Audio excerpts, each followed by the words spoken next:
E aí, Fala, Kid. Tudo bem? tudo bom? Como é que tá? Tudo tranquilo? Joia, e você? Tudo. Aí, Tudo Dalmir, jóia. acho que você acertou. Ele tava dormindo pela carinha, hein? Não, não, não. Dei uma descansada, almoço das mães, né? Aí, pá. Não, mas é porque eu não tava conseguindo entrar no Instagram, cara. Tava esperando ali. Só que eu não conseguia entrar no Instagram, não sei o que foi. Ah, tá. Mais tranquilo. Tudo bem por aí em Santa Catarina? Tudo jóia, tudo tranquilo, tudo tranquilo. Graças a Deus, né? Por causa dessa pandemia aí, aqui tá mais tranquilo do que São Paulo, Rio. Aqui tá bem mais tranquilo, graças a Deus. É verdade, né? Ainda bem. Aí deram uma segurada no começo, aí depois abriram um pouco, né? E depois apertaram de novo, né? Ainda É, bem. não é. É, aqui no começo foi bem complicado aqui. Eles fizeram isolamento bem forte aqui, né? E isso aí, graças a Deus, nos ajudou, porque agora estão diminuindo um pouco, né? Esse isolamento, tá dando para fazer algumas coisas. Legal. A Andréia Teixeira entrou aí também. Um beijo, Andréia, seja bem-vinda. Tava me perguntando dela aqui na live já. Logo ela vai Ah, fazer uma live com a gente num novo projeto também, né, Kid? que legal. É... Bom, hoje então nós estamos dando uma pausa no nosso projeto, que é resgatando a história do voleibol para sempre moça. Muitas pessoas me falaram: ah, você só está conversando com as meninas, com o vôlei feminino, não vamos falar de vôlei masculino. Aí eu falei com o Kid para a gente dar uma quebrada e falar um pouquinho do vôlei masculino também, né? Para agradar nossos amigos aí do voleibol. Então sejam bem-vindos, os amigos do voleibol. Kid, muito obrigado por ter aceito o convite, por estar aqui conosco. Hoje nossa conversa com Gilmar Nascimento Teixeira, o Kid. Kid, eu prometo que eu não vou perguntar porque Kid, tá? Só se umas 10 pessoas assim Não tem perguntarem problema na não, manda a live, pergunta. aí eu te pergunto, senão eu não pergunto. Não tem problema não.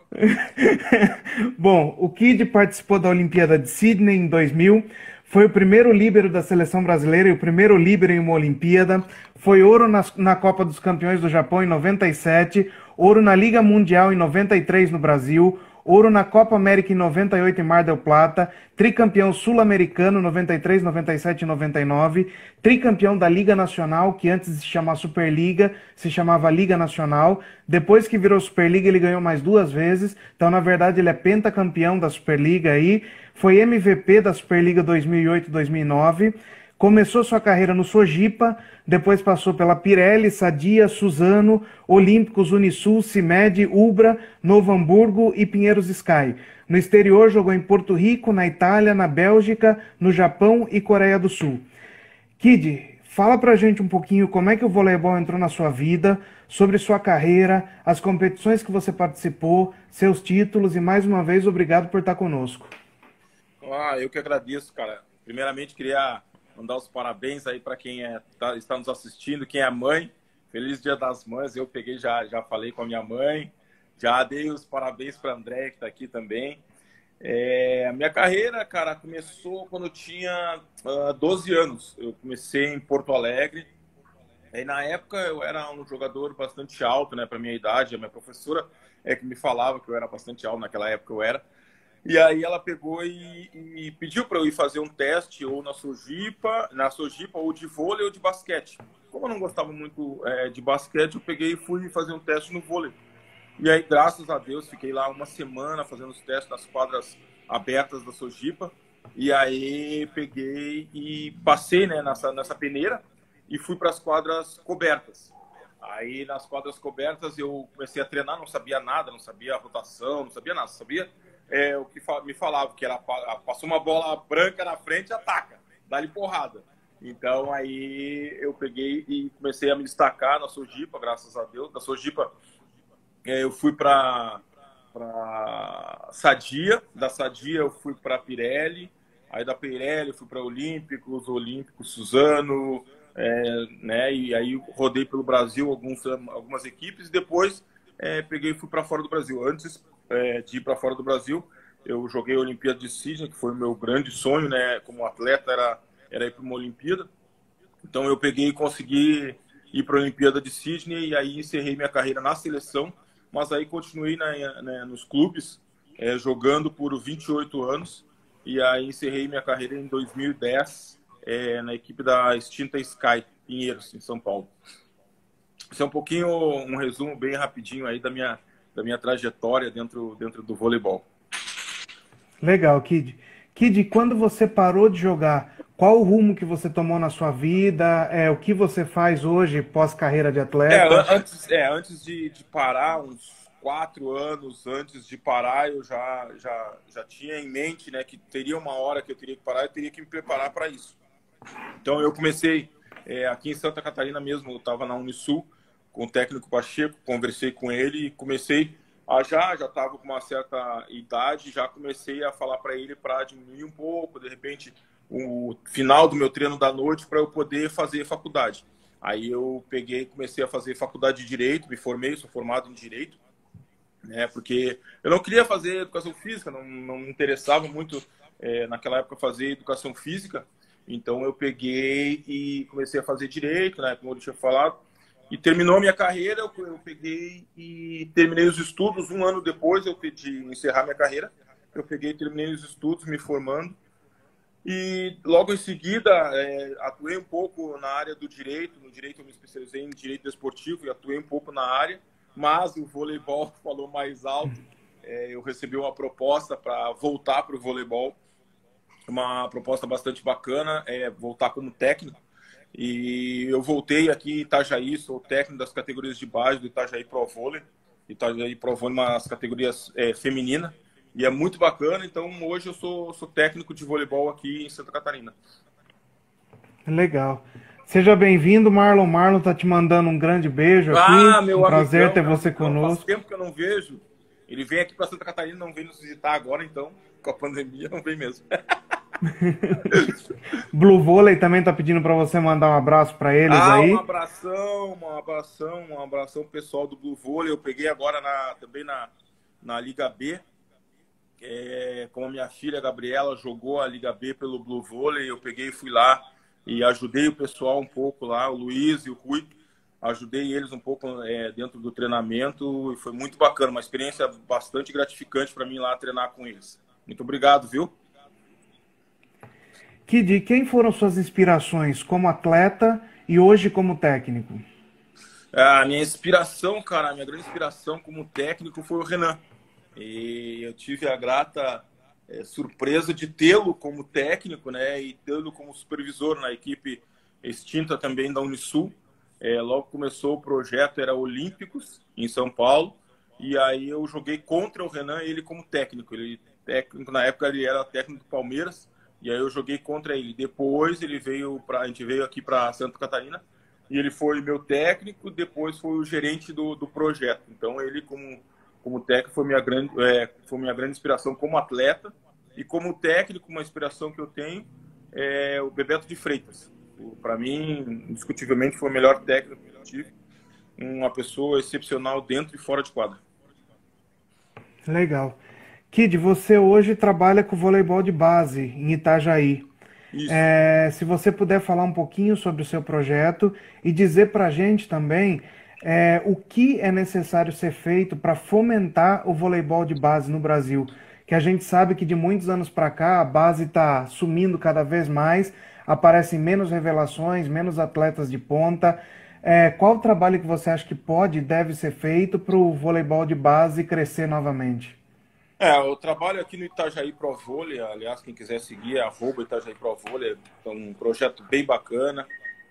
Nós temos lá as categorias do Mirim até o Juvenil, tanto feminino quanto masculino. O projeto não é meu, o projeto do Zé Irã e da Deise e do Matheus, que tocam esse trabalho há bastante tempo. No masculino eles já têm há 10 anos, fazem 10 anos já que tem esse trabalho no masculino, um trabalho muito bacana. E o Zé Irã pegou e me chamou para tocar esse projeto aí no feminino, para tentar equiparar junto com o masculino. É um projeto bem sólido, bem bacana, que tenho certeza aí mais para frente vai dar bons frutos. Infelizmente a gente tem um problema grande aí na base, né, cara? Não só aqui em Santa Catarina, mas também no Brasil, que é o investimento, né? Isso aí eu acho que até nas categorias adultas também a gente está passando por esse problema. A gente tem que ter um investimento financeiro, não adianta, a gente tem que ter aí a ajuda tanto do público quanto do privado, porque senão o projeto, não tem como tu continuar com o projeto, tocar o projeto para frente, desenvolver, se tu não tiver um apoio aí financeiro muito bom. Aqui, graças a Deus, o Zé Irã, como eu falei, está conseguindo tocar esse projeto juntamente com a Fundação Municipal de Esportes e com a ajuda de alguns patrocínios privados. Agora, com essa pandemia, a gente deu lógico, como todo mundo, deu uma parada, mas nós continuamos fazendo alguns trabalhos virtuais, digamos assim, com nossos atletas. Nós damos tarefas, desafios para eles não, e alguns exercícios para eles não ficarem parados nessa pandemia, né?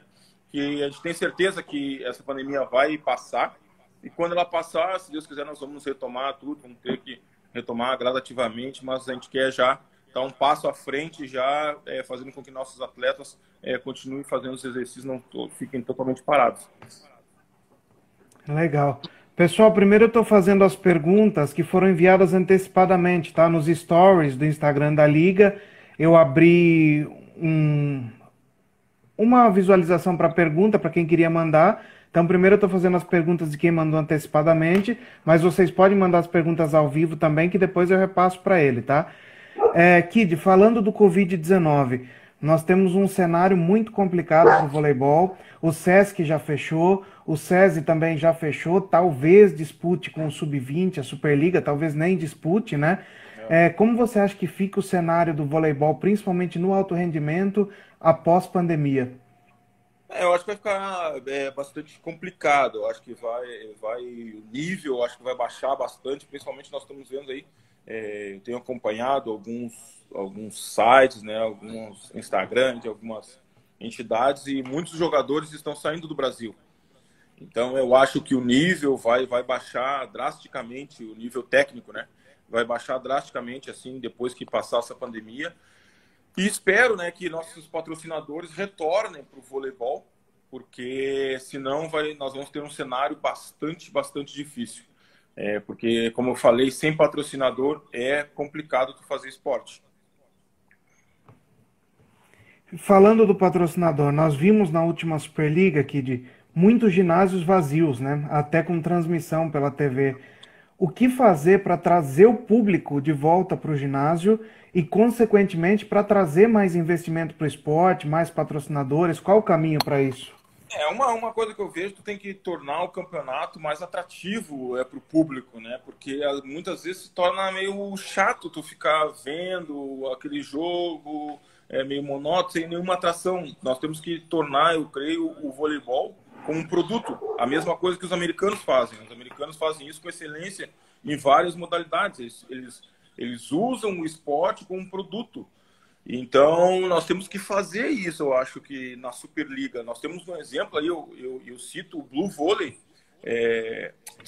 O Blue Volley não, a equipe da PAN, de Blumenau, que ela, nessa Superliga B, o ginásio, todos os jogos estavam lotados. E o que eles faziam? Eles faziam como se fosse, antes dos jogos, como se fosse uma fanfest.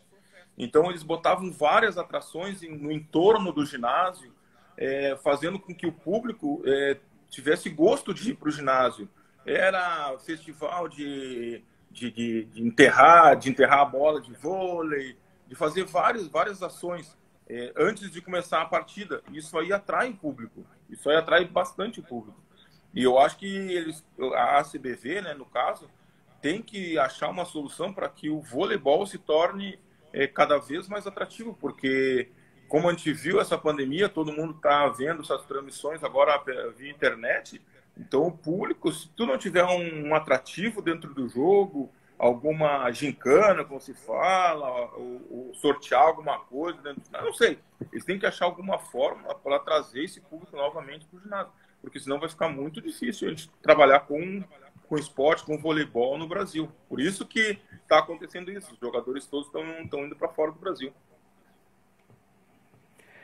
Kid, saudando aqui a Silvana Kuhl também, jogadora, que diz que gosta muito da sua família. Jorge Edson também com a gente aqui. Grande abraço, Jorge. Vovô Jorge. Kid, fazendo um comparativo do voleibol da década de 90 para o voleibol de hoje, o que você acha que mudou? Você acha que o nível caiu? Você acha que melhorou? Você acha que houve muita discrepância no nível dos jogadores, na estatura dos jogadores? Quais as principais diferenças? É isso que tu citou, a estatura dos jogadores foi uma das grandes diferenças, né, que tu vê, assim, a olho nu. Eu, quando jogava, por exemplo, os jogadores mais altos que tinham na nossa equipe, se não me engano, na minha época tinha o Paulão, que era o meio de rede, era o jogador mais alto que nós tínhamos. Eu não sei, eu acho que ele tem 2,4 ou 2,2, não lembro. E depois, agora, o Gustavo, né? O último jogador que nós tivemos aí, que foi bastante da minha geração, que joguei com ele, bastante alto. Isso aí foi uma das diferenças. Hoje os jogadores estão gigantescos. Eu vejo na TV, fico impressionado. Os caras, jogador de ponta hoje tem 2,5, 2,10. Levantador 2,5. É uma coisa assim. E os caras pegando a bola lá em cima. Hoje em dia, eu vejo que é muita força. O voleibol se tornou um esporte de força. Tá praticamente impossível defender uma porrada. Cara, olha, faz tempo que eu não vejo um jogador defender, por exemplo, uma bola pipe, que é aquela bola que vem do fundo meio. É muito difícil, porque a altura que o jogador pega a bola e a velocidade que ele pega é incrível.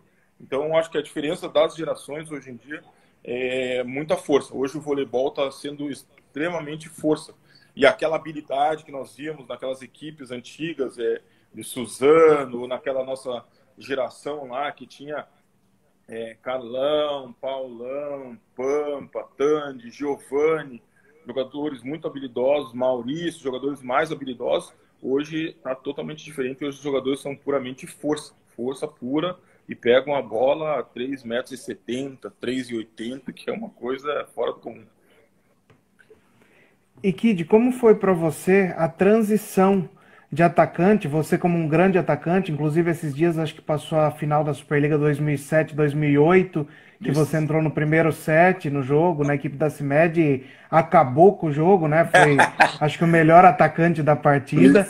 E como foi essa transição? Vou parar de atacar e vou ser líbero. Como foi isso para você? Não, então, essa posição de líbero foi muito engraçado, porque em 98 surgiu essa posição. E aí eu tava com um problema sério no joelho. Eu tava na seleção, o técnico era o Radamés, eu tava com um problema sério no joelho e eu ia ficar um tempinho, um mês, eu acho, mais ou menos, sem poder saltar. E naquela época eu já tava na época de cortes. E aí o Radamés pegou e falou para mim, que eu não quero te cortar, né? Porque tu é um jogador eu já tava com bastante experiência na seleção. O Radamés já estava chegando ainda na seleção. E aí ele pegou e falou para mim, o que eu posso fazer para não ter que te cortar, eu posso te improvisar nessa posição de líbero. Vamos ver o que dá, né? Porque é uma posição nova, ninguém conhece. Vamos ver se tu se adapta para essa posição. Aí eu falei, beleza, tô aí para ajudar a seleção, né? Não quero ser cortado de forma alguma. Tô para ajudar se for possível, vamos tentar, vamos treinar essa posição.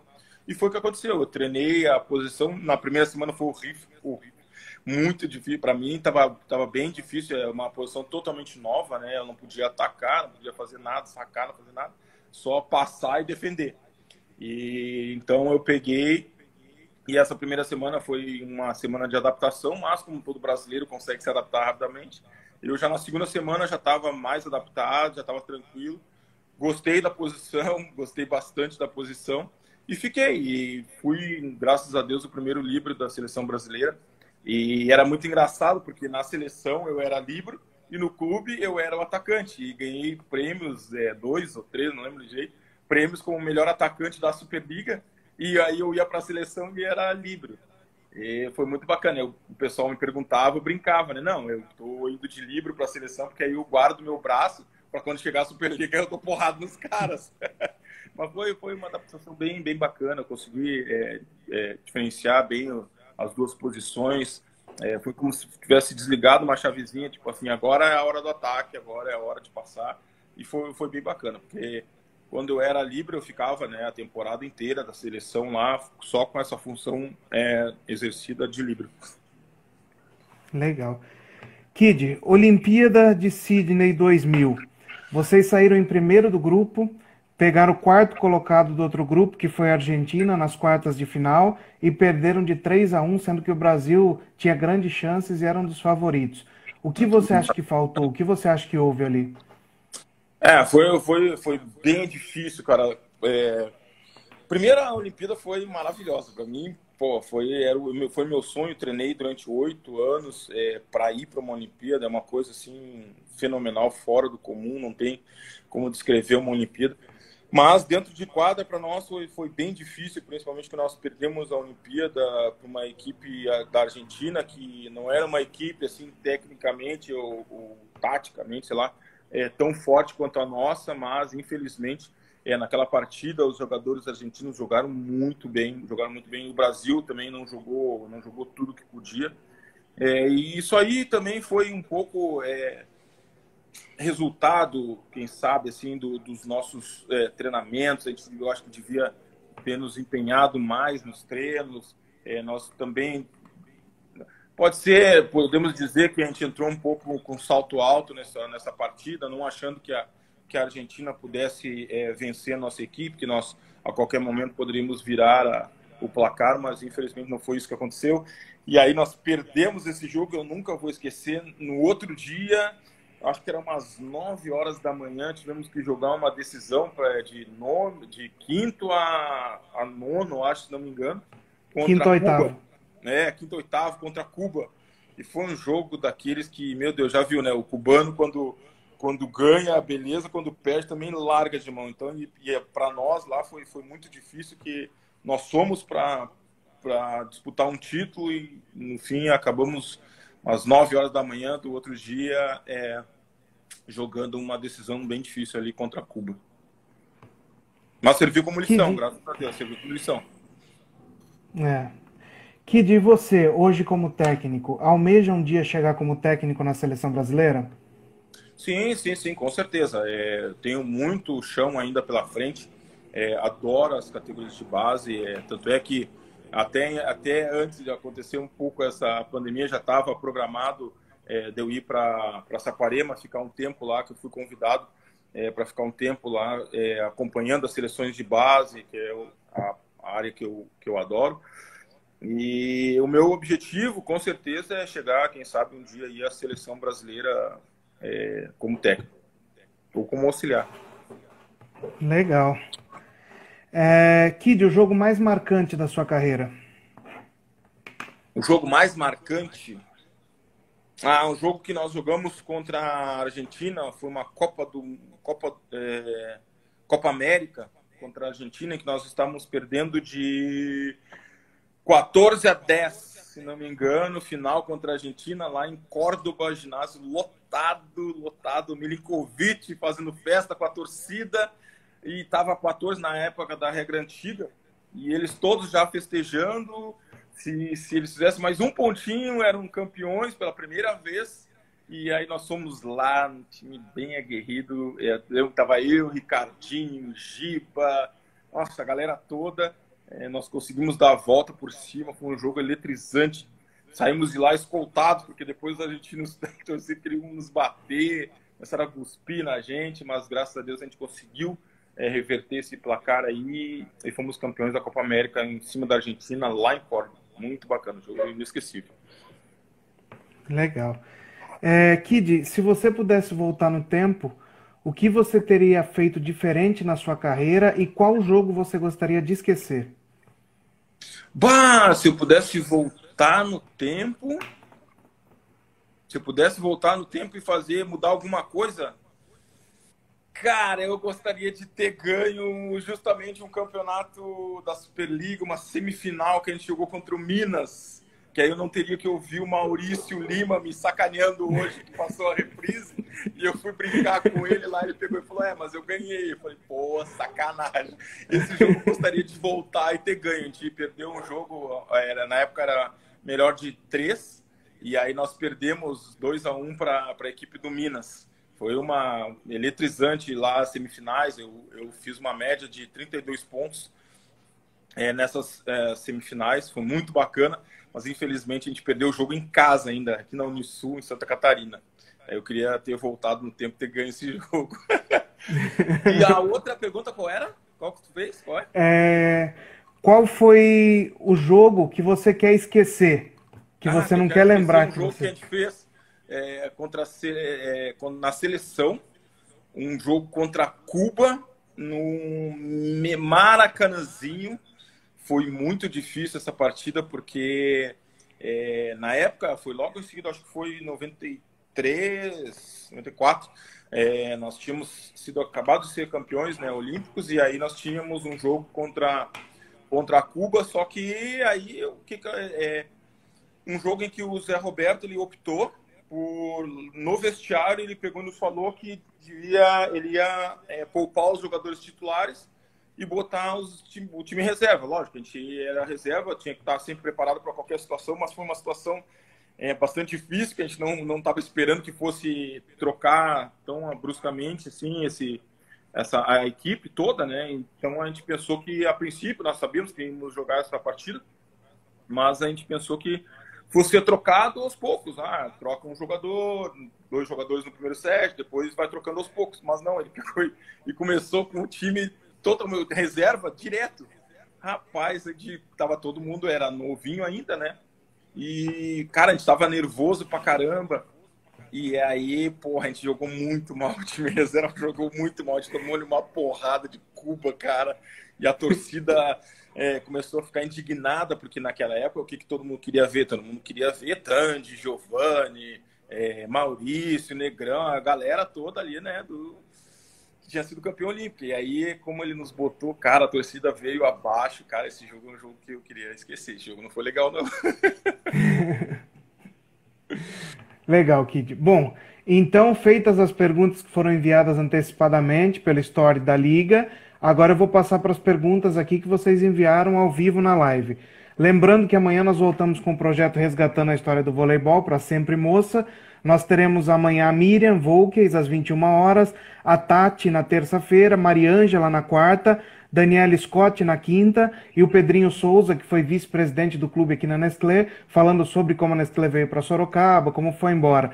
E terminando esse projeto com as meninas da Nestlé, a ideia é fazer uma semana de lives com as atletas que mais marcaram nos jogos contra a Nestlé. E a Andréia Teixeira vai ser uma das nossas convidadas nessas lives, né, Kid? Que legal. Como a gente já tinha falado antes. Andréia Teixeira e muitas outras aí que jogaram contra a Nestlé e marcaram época aqui em Sorocaba.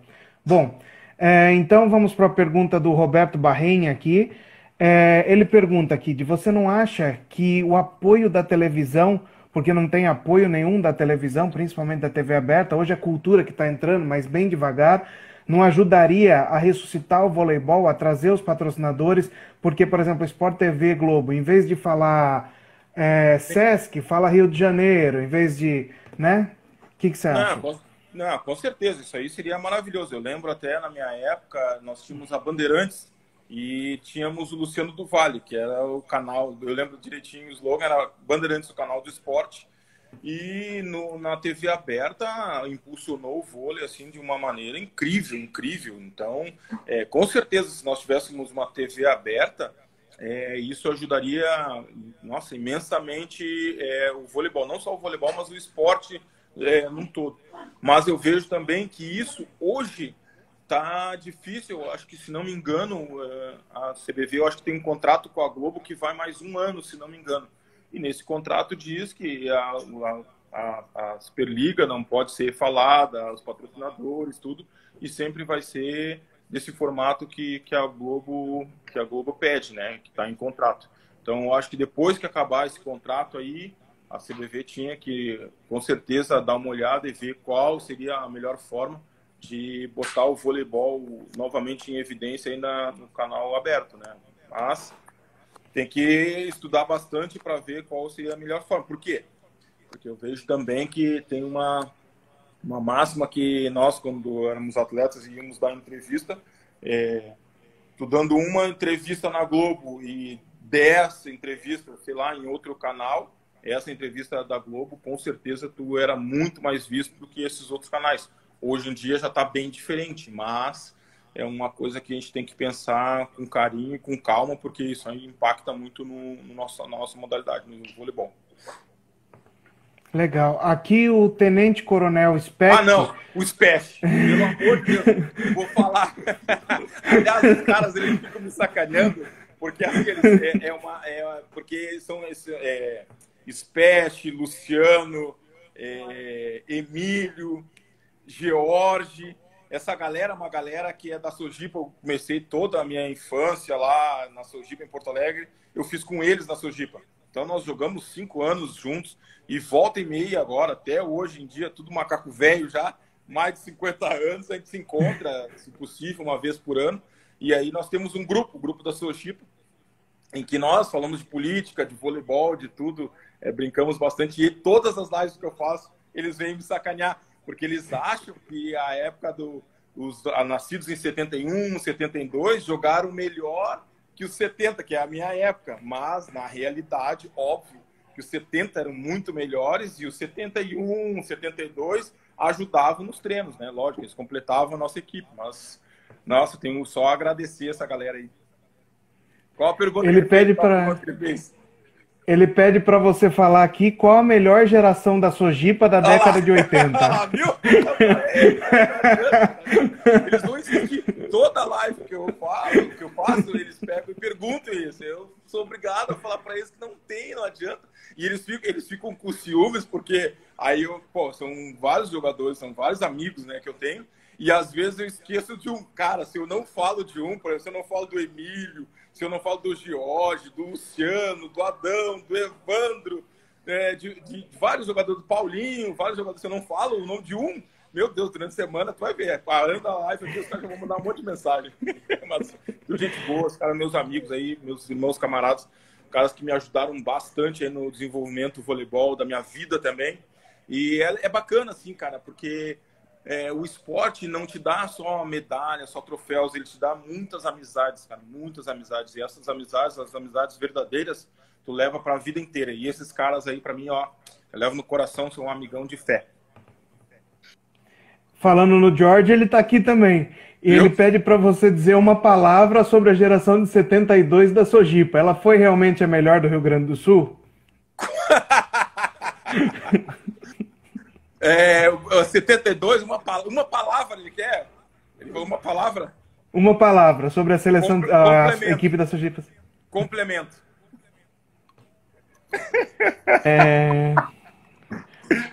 Ele pergunta aqui, você não vai falar do Emílio? Olha lá, viu? Falei já o nome do Emílio. Cara, gente boa pra caramba. Ele foi um dos ciumentos que eu não falei na outra live, ele ficou sentido comigo. E aqui, Kid, por que Kid? Isso aí de onde veio? Assim, ó, na época da Sojipa, antes um pouco da Sojipa, quando eu jogava na escola, eu era muito desastrado, até na Sojipa também, eu era muito desastrado. E os meus amigos lá da vila onde eu morava, os caras falavam, nossa, que desastre, meu Deus, sai daí, cara, que desastre, que desastre. E aí eu fiquei, que desastre. Os caras me chamavam, ô, que desastre, que desastre. Ô, chega aí, que desastre, vamos jogar uma bola aí, que desastre. E aí, aos pouquinhos, eu entrei na Sojipa, fui melhorando, treinando. Aí, quando eu ia bater aquela bolinha lá na praça, lá da vila, lá, aí eu fui melhorando, aí os caras começaram a tirar o desastre. Aí ficou só Kid. Aí começaram a me chamar, ô Kid, aí ficou Kid direto. Legal, Kid. Kid, se hoje você fosse o técnico da seleção e você fosse convocar a seleção para Tóquio 2021, quem seriam os seus titulares e mais o líbero? Barbaridade. Porra, bem difícil essa daí, hein, cara? Caraca, velho. Cara, não sei, cara. O Renan tá com... Essa é uma responsabilidade do Renan. Eu não pensei, não tenho ideia, porque hoje a gente tá recheado de grandes jogadores, cara. O Renan tá com uma pedra no sapato, no bom sentido, assim, porque, por exemplo, de oposto, hoje ele tem o Wallace e o Alan. São jogadores que os dois estão... O Alan tá muito bem, então ele vai ter uma dúvida aí cruel de decidir. Nós temos nas pontas, nós temos também vários jogadores aí, o Douglas também estava fazendo uma Superliga muito boa, Leal, lógico. Então, não sei, cara, eu não sei. Eu passo essa bola aí pro Renan, para ele escolher. O que ele escolher vai tá muito bem. Tenho certeza que o jogador que for lá vai dar o seu sangue, vai dar tudo que puder para trazer mais uma vez uma medalha. Não precisa ser, lógico que nós todos queremos a de ouro, mas qualquer medalha que vier para nós vai estar de bom tamanho. E o Renan está muito bem servido aí de jogadores. Agora, com essa pandemia, eu estava até vendo uma live dele, ele falando que não vendo pelo lado ruim, mas sim pelo lado bom, nós temos, ao invés de termos um ano a mais lá para frente, nós vamos ter um ano a mais de treinamento. Então ele vai poder treinar mais essa equipe e isso vai ser muito bacana, se preparar cada vez mais, porque, se não me engano, a chave do Brasil é uma chave bastante difícil, é o que eles falam da chave da morte. Então não vai ser fácil, porque hoje em dia não é que o Brasil piorou, mas as outras equipes estão se equiparando ao Brasil. As equipes internacionais aí com essa globalização estão se equiparando cada vez mais ao Brasil e cada vez mais está difícil de nós trazermos título. Então vai ser bem difícil. Mas como tem um ano aí, eu espero que o Renan escolha os melhores. Legal, Kid. Mandando um beijo pra Tati também, que hoje é presidente da federação lá do Piauí. Ela tá mandando um beijo pra você, pra Tati, Andréia. Nossa amiga, encontrei com ela lá em Natal, um tempo atrás aí, que ela estava como presidente, se não me engano. Um beijão, Tati. Vai estar com a gente aqui terça-feira também, às 21 horas. Que diz sua seleção brasileira de todos os tempos. Qual seria? Seleção brasileira de todos os tempos. Bom, no meio, vamos ver. No meio, Simon e Gustavo. Na ponta, Leal e Riba. Oposto, Wallace. Levantador de todos os tempos. Cara, é difícil, mas esses jogadores eles jogam rápido. Acho que o Ricardinho encaixaria melhor nessa seleção. Líbero, sem sombra de dúvida, o Serginho. E aí eu cito o Maurício, por quê? Porque nesse esquema de jogo que nós temos hoje, que é um sistema muito, como eu falei, é muito alto, muita força e muito rápido, eu acho que o Ricardinho se encaixaria melhor. Mas nós temos, né, pelo amor de Deus, uma mão cheia de levantadores, Marcelinho, Talmo, Bruninho, tem todos, muitos jogadores, Marlon, tá? A gente está muito bem servido de levantadores. Mas eu acho que nesse time que eu escolhi, eu acho que o Ricardinho se encaixa melhor. Legal. Kid, o Thiago Araújo te pergunta aqui, o que você acha que mudou no voleibol quando acabou a vantagem? Quando mudou daquele sistema com vantagem para os 25? Sim. Foi até muito engraçado, porque eu joguei, né? Eu sou jurássico, então eu joguei na época antiga também. E aí eu lembro direitinho, eu jogava na Olímpicos e aí nós já jogávamos com a época de não ter vantagem. E aí o Bebeto de Freitas, num treino lá que a gente estava fazendo, ele pegou e falou, não, hoje vamos fazer o coletivo para relembrar um pouco aquela época antiga da vantagem. Meu Deus, cara, horrível. O jogo demora muito.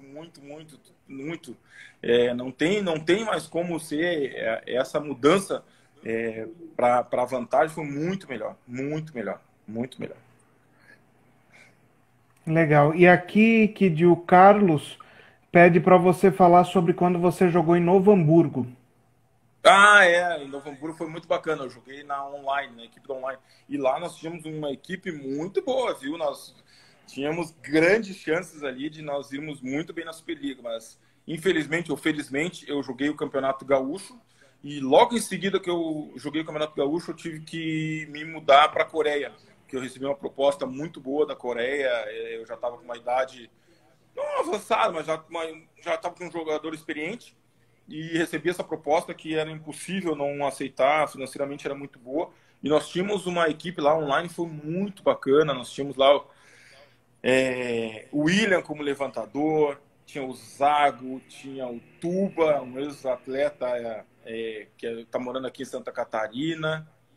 Era uma equipe realmente muito... O Douglas Cordeiro, Suguinha, eu de ponteiro...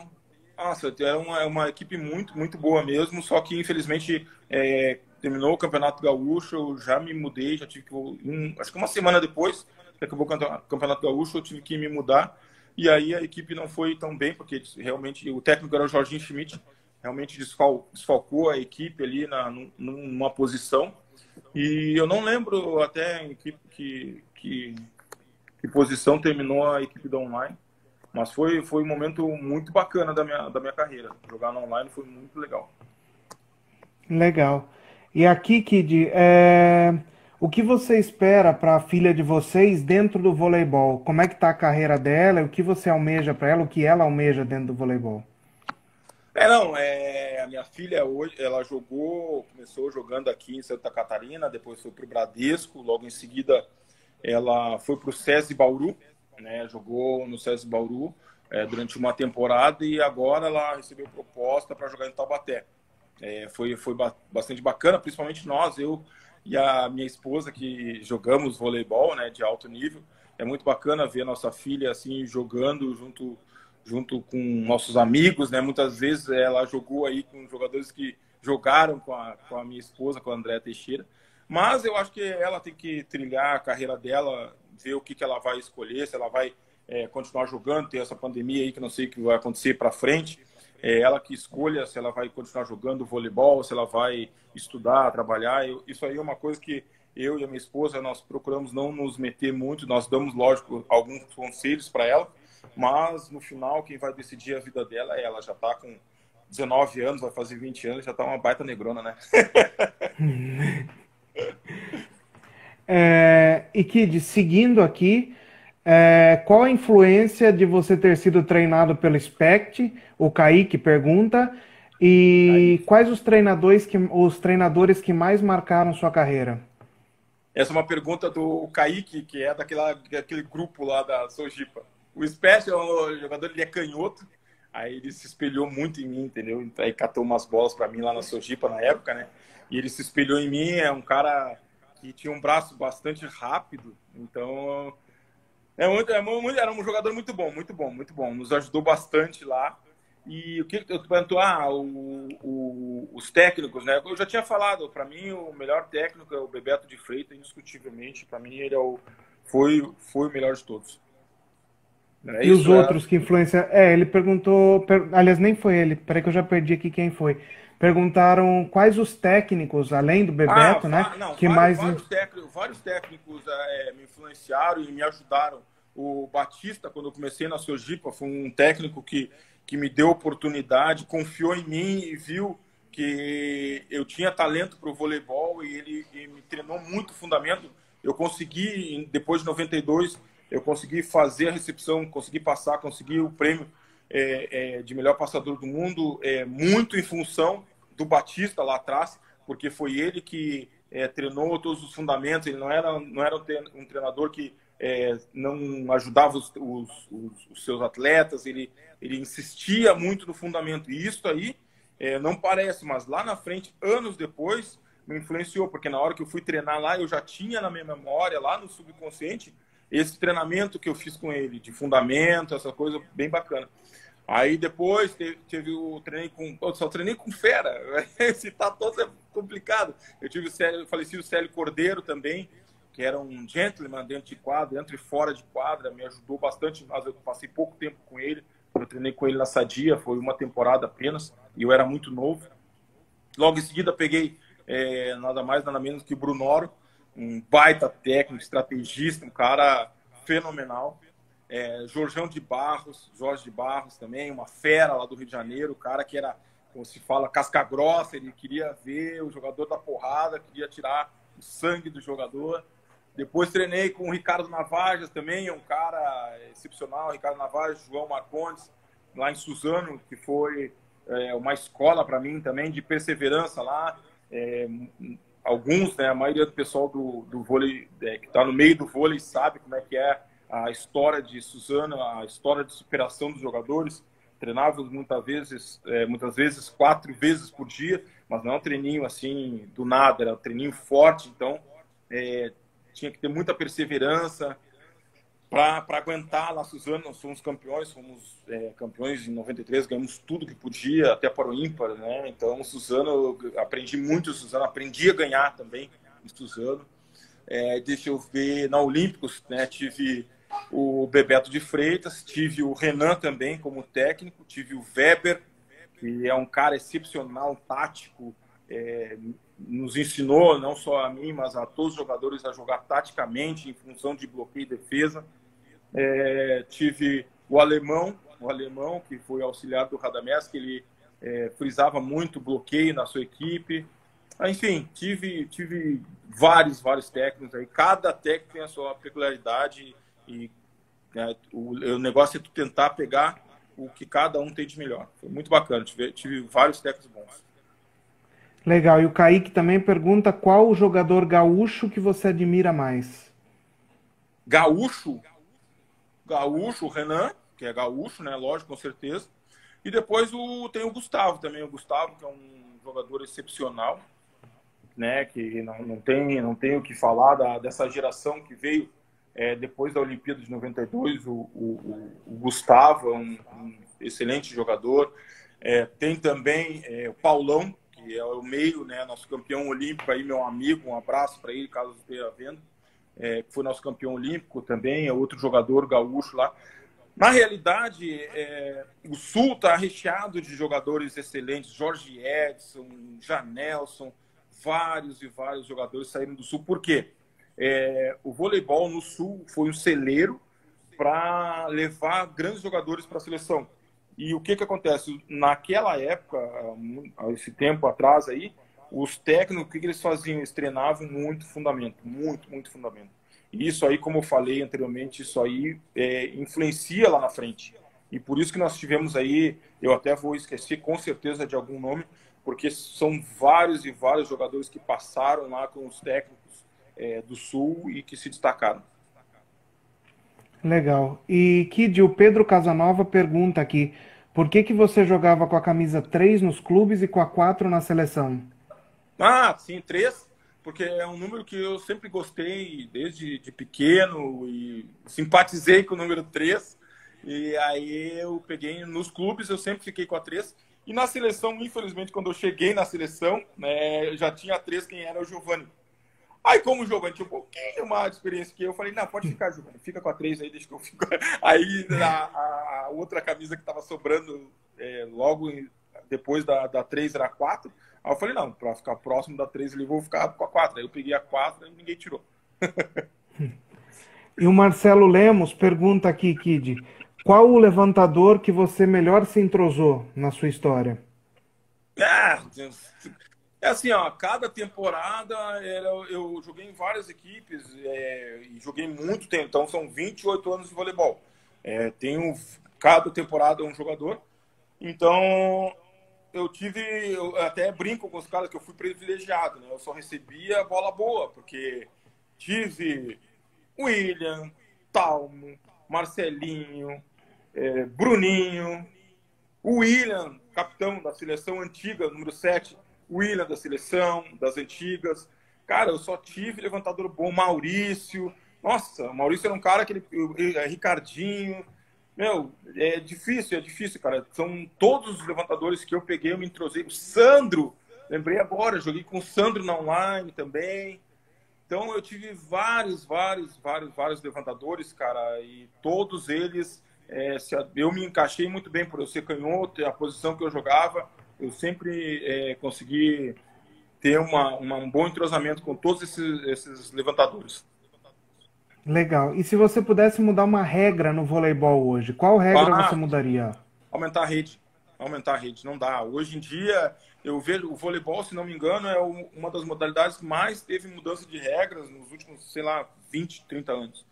E nunca ninguém pensou, sei lá, ou não quiser, não sei porquê, aumentar a rede. Por que eles não aumentam a rede? Era só aumentar a rede. A rede hoje é 2,43, muda para 2,50. Os caras estão indo muito alto, muito difícil. Legal. E, Kid, nós temos aqui 4 minutos para a gente finalizar. Hoje você, como um técnico da base, como um técnico formador, qual conselho você dá para os atletas que estão chegando no voleibol para chegar onde você chegou? Uma coisa que o atleta tem que ter, não tem jeito, é perseverança, cara. Ele tem que ter perseverança. Muitas vezes os caminhos são atribulados, são muito difíceis, mas ele tem que ter perseverança e tem que ter um objetivo a curto, a médio e a longo prazo. Eu tive isso a médio, a curto e a longo prazo. E o meu objetivo a longo prazo sempre foi uma Olimpíada. E eu, depois de 8, 12 anos, eu consegui ir para uma Olimpíada. Então, tem que almejar o seu objetivo e tem que ter perseverança, porque tu tem que abdicar de muitas coisas, muitas coisas. Então, tu tem que ver que o voleibol, tu vê só o produto acabado lá na televisão, os caras jogando, vibrando, coisa bacana. Mas por trás disso tu tem que treinar muito, muito, muito, muito. É treino, treino e treino. Não tem jeito. Tu tem que treinar, senão fica bem difícil. Legal. Kid, muito obrigado por estar conosco, muito obrigado por ter aceito o convite e por esse bate-papo. Foi um prazer estar te reencontrando aqui mesmo à distância, batendo esse papo com você, tá? Peço que você faça suas considerações finais e que se despeça e que mande um alô especial para esse pessoal da Sojipa, senão eles vão te pegar depois. Não,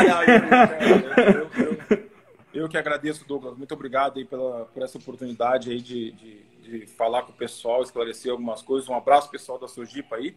E queria aproveitar também e mandar um super abraço, um super abração do fundo do meu coração para minha sogra, a Dona Yuná, que está lá em Aracaju. Não sei se ela está hoje em Aracaju ou Salvador, mas queria mandar um abração para ela. Já está velhinha, mas eu amo ela de coração. Queria mandar um beijão para ela e agradecer aí mais uma vez para ti por essa oportunidade aí de poder falar um pouquinho do meu voleibol. Tá bom? Um abraço, pessoal. Abraço, Kid. Muito obrigado a todos que acompanharam conosco aí, que interagiram conosco e parabéns a todas as mamães aí pelo dia de vocês, tá? Grande abraço, Kid. Valeu!